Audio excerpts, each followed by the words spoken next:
নিরামিষের দিন কি রান্না করবো ভাবছেন? চলেন ঝট করে এই রেসিপিটা বানিয়ে নেন। বাড়িতে যদি একটু অল্প পনির থাকে 150 গ্রাম মতন, এখানে সাদা তেল দিয়ে পনির গোনা এবার আমি ভেজে নেব। পনির গোনা ভেজে তুলে নিয়েছি। বড় সাইজে দুটো আলু কেটে নিয়েছি আর পনিরের তেলেই আমি আলু গোনা ভেজে নিয়েছি। এখানে আদা জিরে কাঁচা লঙ্কা বেটে রেখেছি, আমি পেস্টটা দিয়ে দিলাম। এবার পরিমাণ মতন হলুদ, 1 চা চামচ মতন, পরিমাণ মতো লবণ, একটু ধনে গুঁড়ো, কাশ্মীরি লাল লঙ্কার গুঁড়ো অল্প পরিমাণ, আর এখানে ফ্রোজেন মটরশুঁটি ওটাও আমি দিয়ে নিলাম, আর একটা টমেটো পেস্ট করে রেখেছি, টমেটোটাও দিয়ে দিলাম। এবার ভালোভাবে সবগুলো একসাথে কষিয়ে নেব। পরিমাণ টক দই দিয়ে নিলাম 2 চামচ মতন।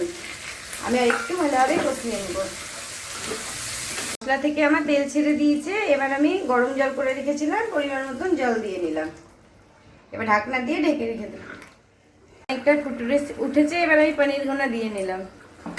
উপর থেকে কিছুটা ধনেপাতা দিয়ে নিলাম, অল্প পরিমাণ একটু চিনি দিয়ে নিলাম, একটু ঘি আর একটু গরম মশলার গুঁড়ো দিয়ে খানিকটা ফুটিয়ে আমি এবার নামিয়ে দেবো। এই পনির তরকারি এরকম গরম গরম গাওয়া ঘিয়ে পরোটা ভীষণ সুন্দর লাগবে। গরম গরম পরোটার সাথে পনির তরকারিটা। পনির তরকারিটা পুরোপুরি আমার রেডি হয়ে গেছে। দেখেন কত সুন্দর হয়েছে, খেতেও ভীষণ সুন্দর লাগবে। গরম গরম পরোটা আর এরকম পনির তরকারি।